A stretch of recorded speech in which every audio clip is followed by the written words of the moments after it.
Seguimos con los movimientos de la Tierra. Los que ya vimos son el movimiento de rotación y el de traslación. Veremos a continuación la precesión de los equinoccios, la nutación, la variación de la inclinación del eje terrestre y la variación de la excentricidad de la órbita. En cuanto a la precesión axial, el eje de rotación de la Tierra gira como un trompo, de manera que el polo norte describe un cono imaginario en el espacio. En la actualidad, el eje de la Tierra apunta a la estrella polar, pero dentro de 13.000 años el polo norte va a apuntar a la estrella Vega. Los planetas y en particular la Tierra presentan este movimiento de precesión. En el caso de la Tierra, este movimiento se debe a que la fuerza de atracción gravitacional del Sol no es uniforme. Y esto se debe a que la Tierra no es esférica. La zona del ecuador es más extendida que la zona de los polos como resultado de la rotación terrestre. Esto ya lo vimos en clases anteriores. Además, se suma que el eje de rotación de la Tierra está inclinado respecto del plano de la eclíptica 23 grados, 27 minutos o 23,5. En esta imagen se ven las estrellas o las constelaciones y cómo en este círculo el eje, sería la trayectoria del polo norte, va variando debido a este movimiento de precesión. En este caso está apuntando a la estrella polar y dentro de 13.000 o 15.000 años apuntará a la estrella Vega. Aparte de la precesión axial, existe la precesión absidal o la precesión de la elíptica. O sea, estamos hablando de la órbita, ¿sí? Que es de la Tierra alrededor del Sol, que es elíptica. Entonces, esta órbita rota independiente y lentamente sobre sí misma. Y ello se traduce en una precesión o rotación gradual de las ábsides de la órbita. O sea, que lo que va a cambiar es la posición del perihelio y el afelio en las distintas posiciones. Esto va a tardar aproximadamente 112.000 años. El ábside justamente es el punto de mayor o menor distancia dentro de esa órbita elíptica. Entre la precesión axial y la precesión absidal que vimos anteriormente, existe lo que se llama la precesión de los equinoccios. ¿Qué es lo que cambia? Las posiciones de los equinoccios y los solsticios derivan lentamente alrededor de la órbita elíptica de la Tierra, completando un ciclo completo cada aproximadamente 26.000 años. En la figura, esta figura está dibujada para el hemisferio norte. Las flechas rojas, ¿sí? Que salen de lo que simula la Tierra, que es el circulito celeste, es el eje de la Tierra y está dibujado de manera exagerada. Y vemos desde los 3.000 años antes de Cristo a los 12.000 años después de Cristo, un periodo de 22.000 años aproximadamente. ¿Qué sucede? Cuando el eje de la Tierra apunta a una estrella X y se encuentra en determinada posición, tenemos una distribución de las estaciones del año de una manera X, que sería 3.000 años antes de Cristo, sería otoño, invierno, primavera, verano. En el caso de la época actual, tenemos el eje de la Tierra apuntando a la estrella polar, inclinado a 23 grados 27, y los solsticios se dan cercanos al perihelio y al afelio, o sea, al eje mayor de la órbita, casi al eje mayor de la órbita terrestre. Si nosotros nos mudamos a los 7.000 años después de Cristo, lo que va a pasar es que tenemos otra inclinación del eje, o sea, el eje de la Tierra apunta a otra estrella, con lo cual los solsticios van a cambiar de posición y los equinoccios van a estar ubicados justamente donde nosotros ahora tenemos el perihelio y el afelio. De la misma manera pasa o sea, a los 12.000 años después de Cristo. El eje de la Tierra apunta a otra estrella y cambian las estaciones y el lugar de los solsticios. Entonces, si cambiamos las estaciones y cambiamos los periodos y hacia dónde apunta el eje de la Tierra, lo que vamos a tener es un cambio en la intensidad de la luz, de la solar o de la radiación recibida. Otro de los movimientos es la nutación.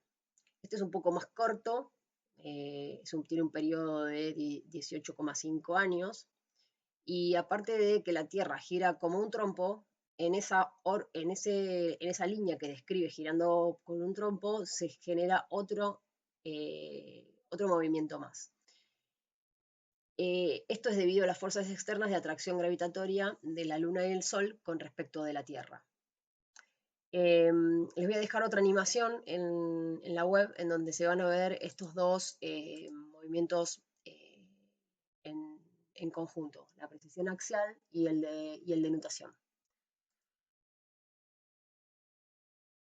Bien, otro de los movimientos es el cambio del ángulo de la inclinación del eje de la Tierra. Nosotros tenemos una inclinación actual de 23 grados 27 minutos. Y a lo largo de los 40.000 años puede cambiar entre más o menos 2.4 grados. O sea, llega desde los 22,1 hasta los 24,5. La posición actual es 23-27, como les dije recién, y va decreciendo. Entonces, volvemos un poco para atrás y traemos esta figura de unas filminas anteriores. El ángulo que queda formado entre el plano de la eclíptica, ¿sí?, y el ecuador, 23,5, es el mismo ángulo que queda formado entre el eje polo norte-polo sur y la perpendicular al plano de la eclíptica. Esto me va a determinar la zona en la cual se dan los distintos puntos subsolares, ¿sí?, a lo largo de todo el año, y que esos puntos subsolares varían de trópico a trópico entre las latitudes de 23 grados 27 minutos norte y sur. Esta es la zona intertropical. Entonces la energía solar se concentra en esta zona. ¿Por qué? Porque los rayos caen perpendicularmente sobre algún punto en algún momento del año entre esas latitudes. Si el eje terrestre se mueve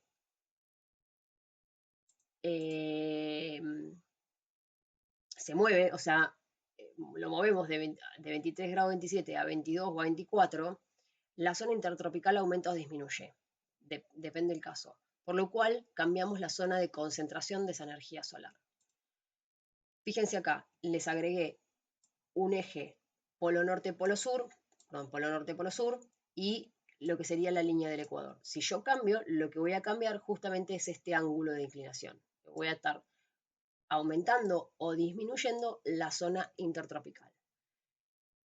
Entonces, asociado a esta disminución o a este aumento de la zona intertropical, están asociados los periodos glaciarios interglaciares o las variaciones de las temperaturas de los océanos y de la atmósfera.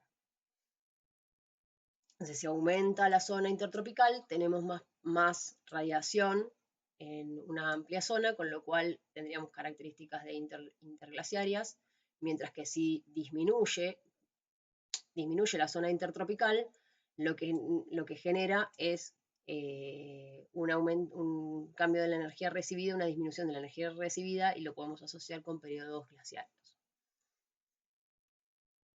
Otro de los movimientos, el último, es el cambio en la excentricidad de la órbita. Nosotros tenemos una órbita elíptica en donde el Sol ocupa uno de esos focos. La excentricidad actual es 0.017 y va descendiendo. La máxima fue esta. Y lo que genera esto es, a diferencia de los anteriores movimientos, la órbita, lo que genera el cambio en la órbita es el último de los movimientos que vamos a ver, son los cambios en la excentricidad de la órbita. Nosotros tenemos una órbita elíptica, la excentricidad actual es de 0.017 y va descendiendo. Estas variaciones de la excentricidad se dan cada 100.000 años aproximadamente, y la máxima fue de 0.07. A diferencia de las anteriores, en cuanto a los movimientos anteriores, el cambio de la excentricidad de la órbita terrestre afecta a la radiación total anual recibida al tope de la atmósfera, pero en un porcentaje ínfimo, es de 0.1% más o menos. El principal efecto de estos ciclos de variación de excentricidad es la modulación de la amplitud de los ciclos de precesión.